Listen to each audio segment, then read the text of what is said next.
So welcome back children. आज discuss करने जा रहे हैं polynomial exercise 2.4. In the last 3 videos we have already discussed up to exercise 2.3, and those who haven't done it yet, please go and watch those videos first, and then only you should come to this, right? And also we had discussed about remainder theorem, I think, right? And today this exercise, that 2.4 that we are going to discuss, is totally based on a new theorem, that is factor theorem, right? तो आज पहले हम factor theorem discuss करेंगे। छोटा सा है, बहुत बड़ी बात नहीं है, इतना टेंशन मत लो कि यार क्या थ्योरम व्योरम चालू करते एक्सरसाइज।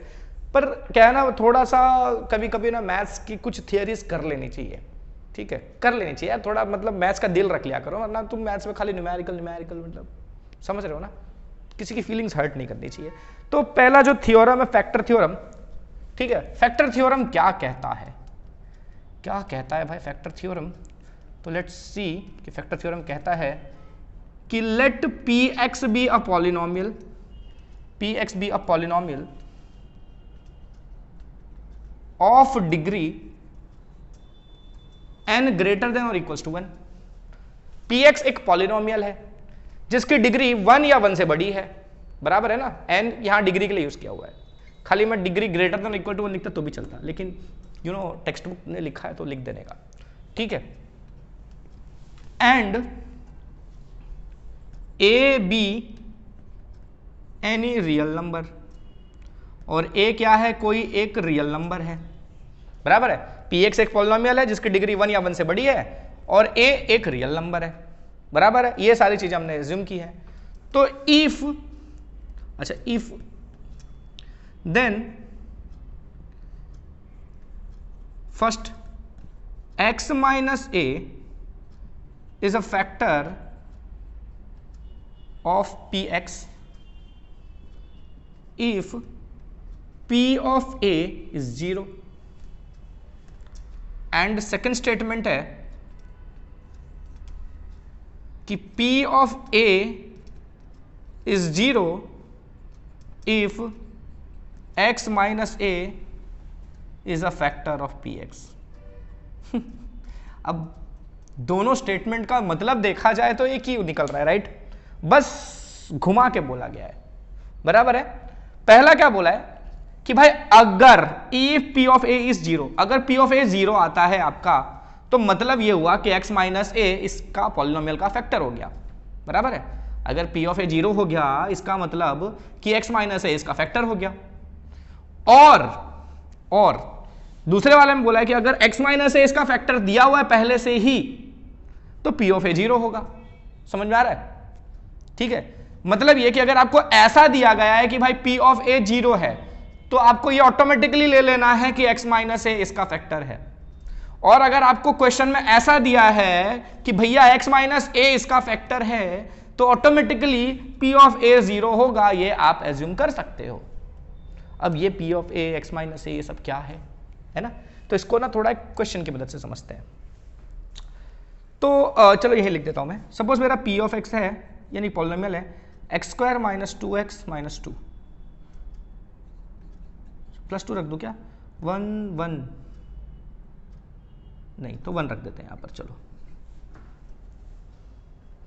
1 माइनस 2, ओके, हाँ अब सही है।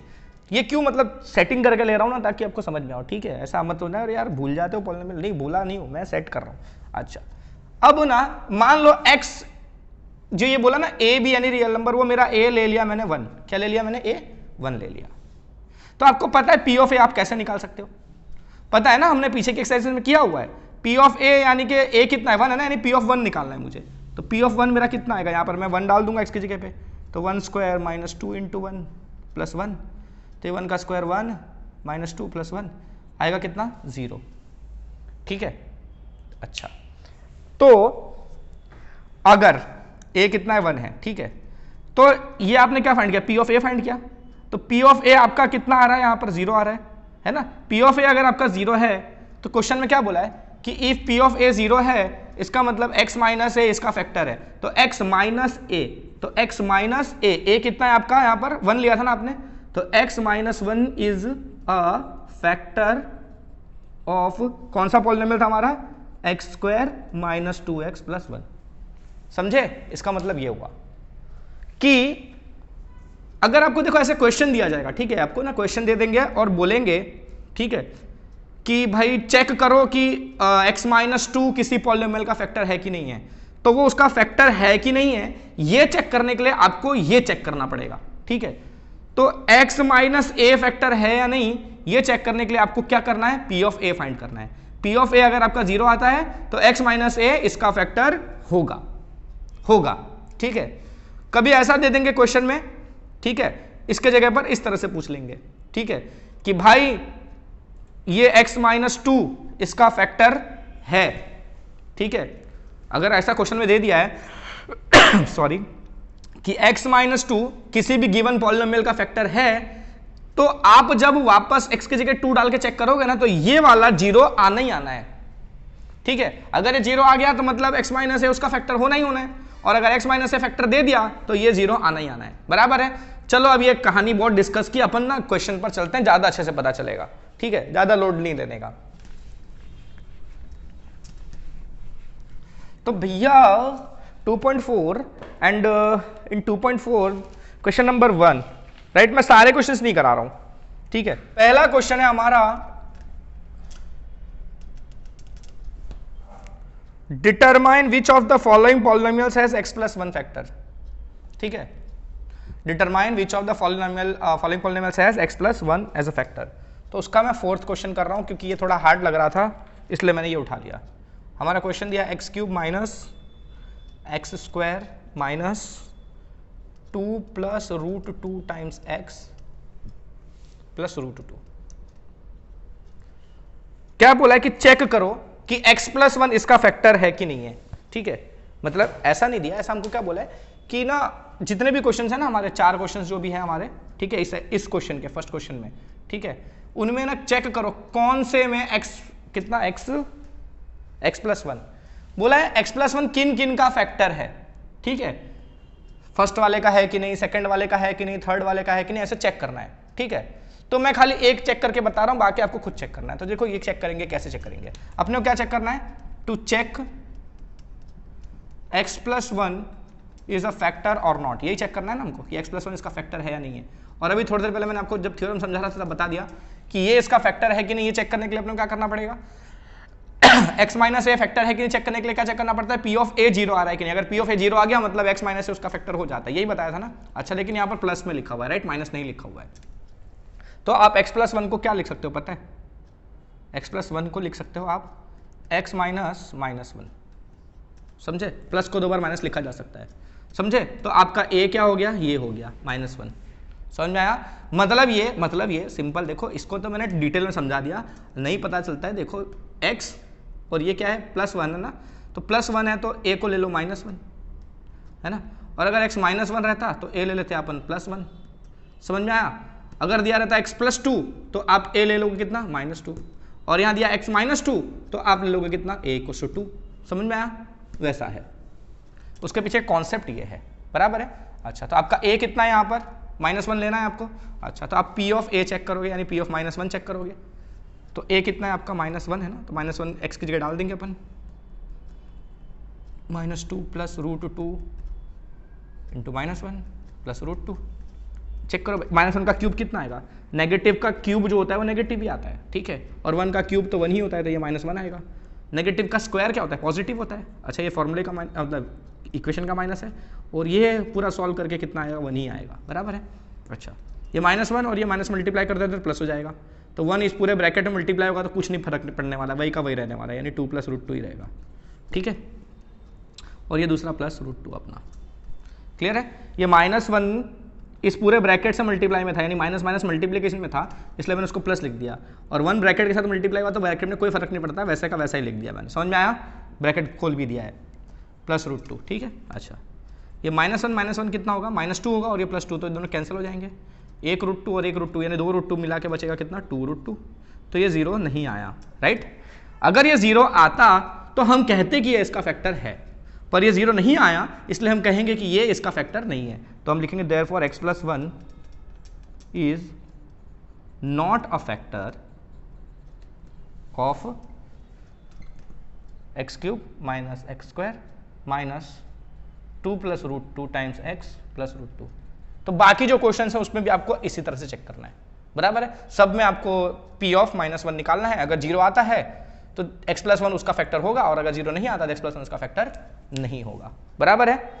तो चलते हैं अब क्वेश्चन नंबर 2 की तरफ।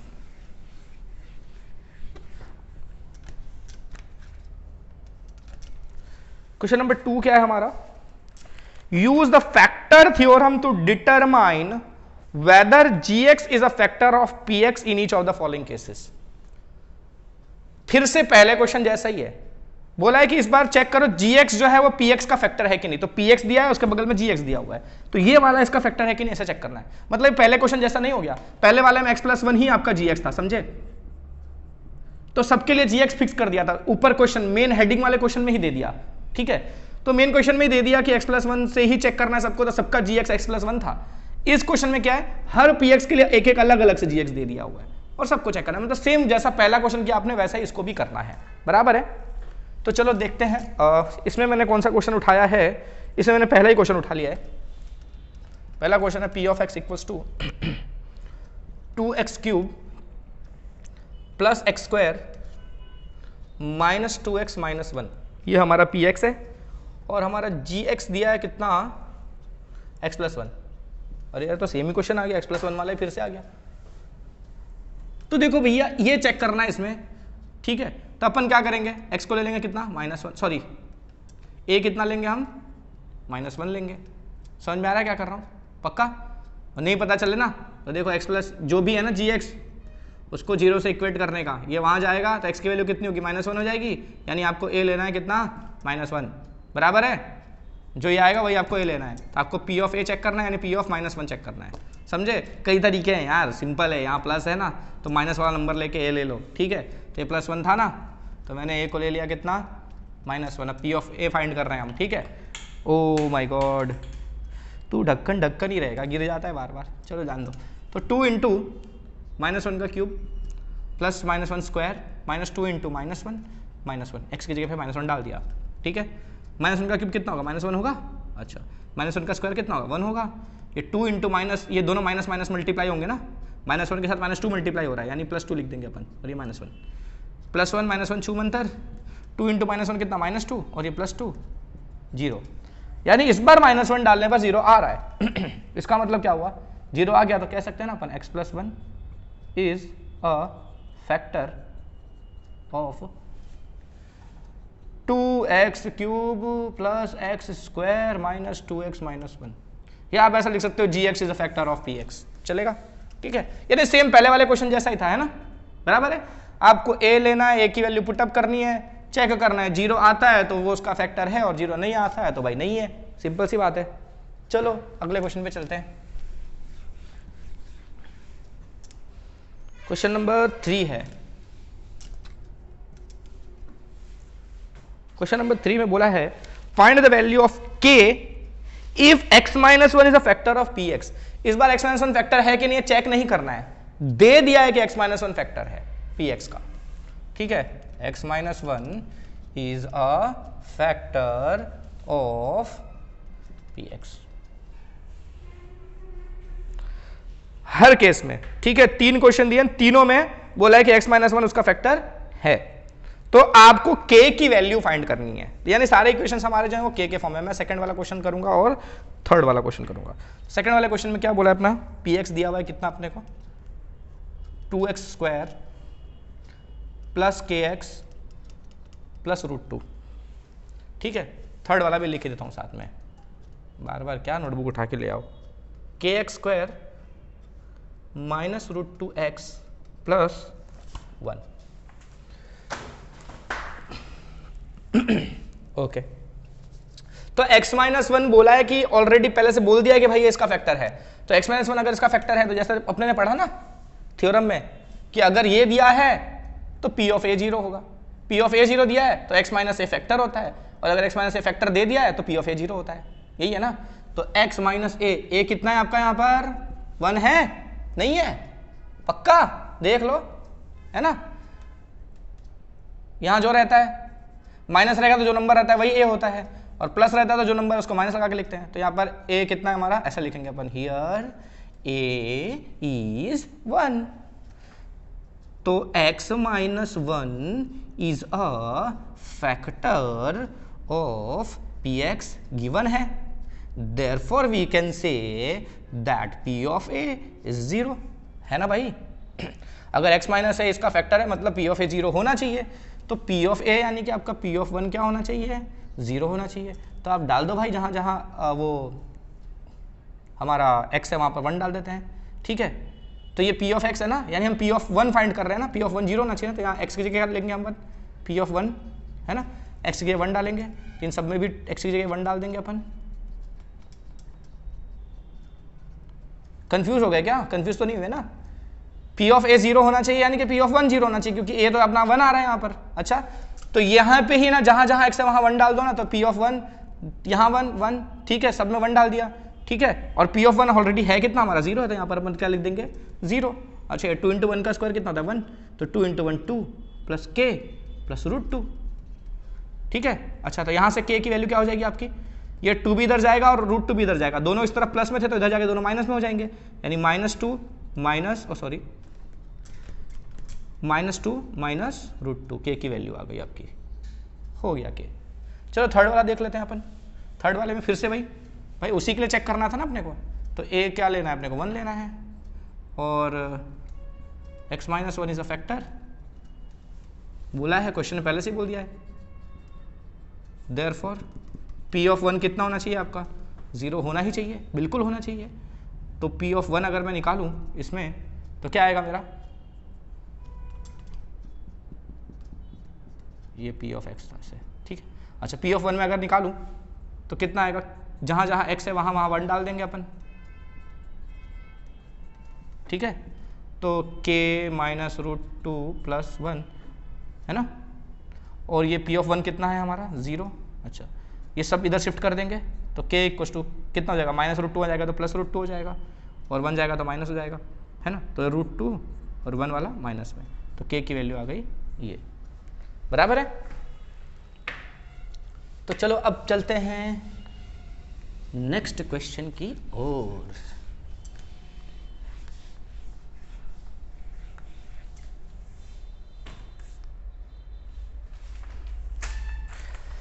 अगला क्वेश्चन है हमारा फैक्टराइज। देखो बच्चों, यहां से ना बहुत इंपॉर्टेंट एक्सरसाइज, ठीक है। तो ये इंपॉर्टेंट एक्सरसाइज इसलिए कह रहा हूं क्योंकि ये जो फैक्टराइजेशन आप सीखोगे अब से, ये यहां से लेकर आपको आगे तक हमेशा काम लगने वाला है, ठीक है। बड़ी बड़ी क्लासेस में भी आपको यूज में आने वाला है, इसलिए ये फैक्टराइजेशन समझना है, ठीक है, और अच्छे से समझना है। ऐसा नहीं कि हवे में बस छू मंतर करके निकल गए। क्वेश्चन 4 फैक्टराइज का पहला क्वेश्चन है हमारा 12x² - 7x + 1। इसको ध्यान से समझना आपसे, ठीक है। डिटेल में समझाऊंगा, अच्छे से बारीकियां नोटिस करना, कुछ भी मिस मत करना। तो जब फैक्टराइज करने के लिए आए तो आपको ना सबसे पहले, ये तो पहला फैक्टराइज सीख रहे हो, मैं आपको डायरेक्टली सिखा के निकल जाऊंगा ना, तो आपको अभी समझ में आ जाएगा, प्रॉब्लम नहीं आएगा। लेकिन जब बहुत सारे फैक्टराइजेशन के क्वेश्चन आप सीखने लगोगे ना, वहां आपको कंफ्यूजन क्रिएट होने लगेगा, कब क्या करना है, कैसे करना है, पता नहीं चलेगा, क्योंकि सब फैक्टराइज वाले बहुत सारे क्वेश्चन आने वाले हैं, समझ रहे हो। तो उसमें ना कंफ्यूजन हो जाता है, बच्चे कंफ्यूज हो जाते हैं कि कौन सा मेथड लगा के सॉल्व करूं। तो वो चीज समझने के लिए क्या करना है, देखो अगर 3 टर्म्स हैं, 1 2 3, 3 टर्म्स है ना यहाँ पर, बराबर है। पहचानने का तरीका बता रहा हूं, 3 टर्म्स हैं, पहला वाला डिग्री 2 है, फिर 1 और फिर डिग्री 0, इसी तरह से चल रहे हैं हम, 2 1 0, राइट, पावर 2 फिर पावर 1 और फिर यहाँ पर x है ही नहीं, मतलब उसका पावर 0, ठीक है। इस तरह का क्वेश्चन आया तो आपको मेथड लगाना है क्या, स्प्लिटिंग करने का। किसका मेथड लगाना है, स्प्लिटिंग द मिडिल टर्म। समझ में आया। जब ऐसा क्वेश्चन आए, देखना है क्वेश्चन को, स्क्वायर वाला है, फिर x और फिर यहाँ y के फॉर्म में भी आ सकता है, y² y ऐसे करके भी आ सकता है, ठीक है, कुछ भी हो, लेकिन ध्यान देना स्क्वायर वाला टर्म, फिर 1 पावर और फिर 0 पावर, और ये 3 टर्म है। ऐसा क्वेश्चन आया तो स्प्लिटिंग करना है अपने को। स्प्लिटिंग करने के लिए अपने को क्या करना है, पहला नंबर और लास्ट नंबर उठा लेना है, ठीक है, यानी x² का कोएफिशिएंट और लास्ट वाला जो नंबर है वो कोएफिशिएंट, उनको ले लेना है अपने को, ठीक है, कांस्टेंट टर्म को। तो उनको दोनों को मल्टीप्लाई कर देने का, क्या करने का, मल्टीप्लाई। तो दोनों को मल्टीप्लाई करेंगे कितना आएगा अपना, 12 आएगा। अच्छा, इसके बाद ना इसके फैक्टर्स लिख देने के, 2 2 3, क्या बोलते हो, यही 3 फैक्टर्स आएंगे इसके, प्राइम फैक्टर्स, ठीक है, 2 2 3, बराबर है, पक्का। अच्छा, या ना कुछ ऐसा भी कर सकते हो आप, 12 है ना, 12 के सारे फैक्टर्स लिख लो। 12 का एक फैक्टर आएगा 12 वन जार, दूसरा बन सकता है 6 टू जार, फिर एक बनेगा कितना 4 3 जार। ठीक है, आप चाहो उस तरह से कर सकते हो, मैं ऐसे ही बता देता हूँ, ऐसे ही बता देता हूँ। ठीक है, जो आपको ईजी लगे आप कर लेना। तो देखो पहले अपन अगर इस हिसाब से चलूँ, मैं सारे प्राइम फैक्टर्स अगर अपन लिख दें तो ऐसा बन जाता है, राइट। अब इनको यूज करके ना आपको दो नंबर्स बनाने हैं, कितने, दो नंबर्स, और वो दो नंबर ऐसे बनाने हैं कि उनको सॉल्व करके क्या आ जाए, यहां पर 7 आ जाए, बराबर है। तो देखो 3 है ना, तो आप क्या कर सकते हो, ये दो को साथ में लेके इसको अलग रख सकते हो, या ये दो को साथ में रख के इसको अलग कर सकते हो, या फिर ये दोनों को साथ में लेके इसको अलग कर सकते हो। ये सारी पॉसिबिलिटीज है आपके पास। अगर देखो मैं इन दोनों को साथ में लूँ तो कितना हो जाता है, 4 हो जाता है, और इसको साथ में अलग कर दिया तो 3 हो जाता है। अच्छा 4 और 3 को सॉल्व करके 7 आ सकता है क्या, यस आता है, 7 प्लस करने पे आ जाएगा 4 और 3 को, बराबर है ना। तो 4 और 3 को प्लस करके हम 7 ला सकते हैं, बिल्कुल ला सकते हैं, यानी हमारा काम बन गया। ठीक है, तो इस तरह से कुछ पिक करना होता है, क्लियर है। अच्छा अभी इसमें क्या करेंगे अपन, तो 4 और 3 का यूज करके 7 लाना है, तो 4 और 3 को कैसे यूज करके 7 ला सकते हैं, देखो 4 प्लस 3 भी 7 होता है। ठीक है, दोनों को ऐड करना होगा ना 7 लाने के लिए, तो एडिशन करने के लिए दो कंडीशंस हैं, या तो दोनों नंबर पॉजिटिव हो या तो दोनों नंबर नेगेटिव हो। दोनों अगर पॉजिटिव हैं तो भी ऐड होते हैं और दोनों नेगेटिव हैं तो भी ऐड होते हैं। लेकिन जब दोनों पॉजिटिव वाले ऐड होते हैं तो +7 मिलता है, और जब दोनों नेगेटिव वाले ऐड होते हैं तो -7 मिलता है। आपको यहां पर क्या लाना है, 7 लाना है कि -7 लाना है, -7 लाना है। यहां माइनस है ना, इसलिए आपको -7 लाना है, मतलब आपको इस तरह से चलना है, इस तरह से नहीं चलना है। समझ में आया। अगर यहां प्लस होता तो आप ये तरीके से नहीं, इस तरीके से जाते। क्लियर है, पक्का। तो इसको थोड़ा साइड में लिख देता हूं मैं, यहां सॉल्व करते हैं अपन। ठीक है, तो 12x², ठीक है, -7x + 1 को हम क्या लिख सकते हैं फर्दर, तो मैंने क्या बताया, -4 -3 से आ रहा है ना -7, तो पहला वाला नंबर तो ऐसे ही लिखना है अपने को, 12x² ऐसे ही। ये जो बीच का टर्म है, ठीक है, मिडिल टर्म को ही स्प्लिट करना होता है ना, ये जो बीच का टर्म है ना -7x, इसको हम ऐसे लिखेंगे -4 -3, यानी कि -4x - 3x। इसकी जगह पे आप ये लिख दोगे, इसके साथ x लगा के, इसके साथ x लगा के। क्लियर है। और लास्ट वाला टर्म फिर ऐसे ही, खाली मिडल को स्प्लिट करना था। अब ये दो के पेयर बनाने हैं आपको। ठीक है, दो के पेयर कैसे बनाओगे, देखो अब इसमें से क्या करना है अपने को, जो कॉमन निकलता है निकाल दो। 12 है, 12 4 के टेबल में आता है, ये 4 के टेबल में आता है, तो 4 कॉमन निकलेगा, बराबर है। अच्छा उसके अलावा क्या कॉमन निकाल सकते हो, दोनों में x है, यहाँ x² है तो एक x यहाँ से जा सकता है और यहाँ से एक x जा सकता है, तो एक x भी कॉमन ले लिया। अच्छा तो 4 3 12 का आपने 4 निकाल लिया, तो यहाँ कितना बचा, 3 बचा, है ना। अब 4 निकाला तो 8 नहीं बचा, प्लस माइनस नहीं खेलते हैं हम लोग, वहाँ पर मल्टीप्लीकेशन में खेलते हैं। तो 12 का 4 × 3 होता है, तो एक 4 निकाला आपने तो 3 बच गया, समझे। तो यहाँ 3 बचा और एक x चला गया, तो एक x भी बचा यहाँ पर। अच्छा यहाँ से तो सब चला गया है, तो क्या बचा है, कुछ नहीं बचा है, मतलब 1 बचा है। समझ में आया। तो इन दोनों का काम हो गया ऐसा। अब चलते हैं इन दोनों पे। अब इन दोनों में कुछ भी कॉमन नहीं है ना, x है दोनों में, एक में x है, इसमें एक x है ही नहीं, तो कॉमन निकलेगा ही नहीं। यहाँ 3 है, यहाँ 1 है, कोई नंबर भी कॉमन नहीं निकल सकता। तो कुछ कॉमन नहीं निकलेगा मतलब वहाँ 1 कॉमन निकलेगा। समझ में आया। कुछ कॉमन नहीं निकलेगा मतलब 1 कॉमन निकलेगा, तो आप यहाँ से 1 कॉमन निकालोगे। अच्छा अब अगर खाली 1 कॉमन निकालो तो यहाँ क्या बचता है, -3x + 1, तो यहाँ 1 निकाला फिर भी 1 बचेगा ही, क्योंकि 1 को हम 100 of times, thousands of time, लाखों टाइम भी 1 लिख सकते हैं यहाँ पर, 1 × 1 × 1। तो मान लो यहाँ कई 1 है, तो उनमें से ना 2 1 समझा, एक 1 ले लिया, एक 1 रह गया, ऐसा भी समझ सकते हो आप। ठीक है, लेकिन एक प्रॉब्लम है, देखो दोनों सेम नंबर है, यहाँ पर 3x और 1 दोनों नंबर सेम है, बट यहाँ 3x प्लस में है, यहाँ माइनस में है, और यहाँ 1 माइनस में है, तो यहाँ 1 प्लस में है। ठीक है, तो सेम टू सेम नंबर यहाँ बनाना होता है हमको। ठीक है, जो यहाँ बनाया ना वही का वही नंबर यहाँ बनाना होता है। तो देखो 3x को प्लस में लेना था ना, यहाँ माइनस में आ रहा था ना, तो आप माइनस भी कॉमन ले लो। क्या करो, माइनस भी कॉमन ले लो। तो जब आप माइनस कॉमन लोगे तो उसको सामने लिखोगे इधर, तो ये वाला पॉजिटिव हो जाएगा और ये वाला नेगेटिव हो जाएगा, क्योंकि आपने माइनस भी कॉमन निकाला। जब इसमें से आप माइनस भी निकालते हो यानी आप -1 कॉमन ले रहे हो, समझे। तो जब माइनस भी निकाल लेते हो तो यहाँ जो साइंस है वो ऑपोजिट हो जाएंगी, जो माइनस वाला होगा प्लस हो जाएगा, प्लस वाला था वो माइनस हो जाएगा। समझ में आया। -3x था तो उसको +3x लिख दिया, +1 था माइनस लिख दिया। क्लियर है। तो दोनों ऐसे बन गए, तो अब दोनों उठा के सामने लिख, इसलिए दोनों को सेम बनाते हैं ताकि दोनों को कॉमनली निकाल सके। तो 3x - 1 दोनों में से उठा लिया यहाँ से, तो यहाँ क्या बचा, 4x बचा, -1 बचा। समझे, ये आपका सॉल्यूशन हो गया। क्लियर है, पक्का। अच्छा तो इस तरह से जाके हम यहां पहुंच गए थे, बराबर है। अच्छा अगर इस तरह से चलना था ऐसे तो भी हम कर सकते थे। कैसे कर सकते, देखो तो 12 के सारे फैक्टर्स लिखे आपने, 12 1 6 2 4 3 इनमें से कौन सा यूज करके आप 7 ला सकते हो। इनको प्लस करो तो 13 हो जाता है, माइनस करो तो 11 हो जाता है, नहीं चलेगा। ऐड करो तो 8 होता है, सब्ट्रैक्ट करो तो 4 होता है, नहीं चलेगा। ऐड करो तो 7 होता है, यस यही चलेगा। ठीक है, यानी आपको फिर ये दो चुनने थे, और वो भी या तो दोनों प्लस में या तो दोनों माइनस में, तो बात घूम फिर के यही हो जाती, ठीक है। तो ये अप्रोच खाली ये चुनने के लिए, ये नंबर चुनने के लिए। तो आप प्राइम फैक्टर्स करके सेट बनाओ या सारे फैक्टर्स लिखकर इसमें से चेक कर लो, जो आपको आसान लगे, ठीक है। इसके बाद का सारा स्टेप तो सेम टू सेम है। क्लियर है? चलो मैं आगे क्वेश्चन पे, पक्का? अब वहां से कई बच्चे ना भी बोल रहे होंगे तो मुझे सुनाई थोड़ी दे रहा होगा, है ना, यही सोच रहे होगे ना। नहीं नहीं, ना नहीं बोलेंगे, समझ में आ ही गया होगा। और जिसको थोड़ा बहुत कंफ्यूजन रहा है वो भाई अगले अगले क्वेश्चन करते करते क्लियर होते जाएंगे, ठीक है, टेंशन नहीं लेने का। चलो क्वेश्चन नंबर 2 देख लेते हैं। नहीं यार 2 तुम कर लेना, 3 करता हूं मैं। 3 है 6x² प्लस 5x माइनस 6। तो देखो फिर वही बात आ गई, इन दोनों को पहले और आखिरी वाले को मल्टीप्लाई कर देंगे, कितना आएगा? 36 आएगा। चलो इस बार वो सेकंड वाले तरीके से करते हैं। तो 36 के फैक्टर्स लिखते हैं अपन, 6 × 6 या 9 × 4 36, है ना, और बस ना, और 12 3s are 36, है ना, फिर 18 2s are 36, है ना, फिर 36 1s are 36, है ना। तो इतना ज़्यादा नहीं जाना है, चलो इसमें से देखते हैं कुछ सेट हो जाता है कि नहीं हो जाता है। दोनों को प्लस करेंगे 12 होता है, सब्ट्रैक्ट कर देंगे 0 हो जाता है, प्लस करेंगे 13 होता है, सब्ट्रैक्ट करेंगे 5 आ जाता है, यानी यहीं से काम बन गया अपना। समझ में आया? तो यही दोनों को यूज़ करना है। क्या करने पे 5 आएगा? सब्ट्रैक्ट करने पे। तो सब्ट्रैक्ट करने की 2 कंडीशंस, 9 माइनस में लो, 4 प्लस में लो, या 9 प्लस में लो, 4 माइनस में लो। दोनों केस में 5 आता है ना, तभी दोनों सब्ट्रैक्ट होंगे ना। जब ऐड करना हो तो या तो दोनों माइनस में होने चाहिए या तो दोनों प्लस में होने चाहिए, और जब सब्ट्रैक्ट करना हो तो कोई एक माइनस और कोई एक प्लस होना चाहिए। तो पॉसिबिलिटी दोनों की है, इसको माइनस लो इसको प्लस लो, या इसको प्लस लो इसको माइनस लो, ठीक है। इसको सॉल्व करने से आता है -5, इसको सॉल्व करने से आता है +5। अब हमको चाहिए क्या यहाँ पर? +5 चाहिए, यानी हम सॉरी ये लेंगे, ठीक है।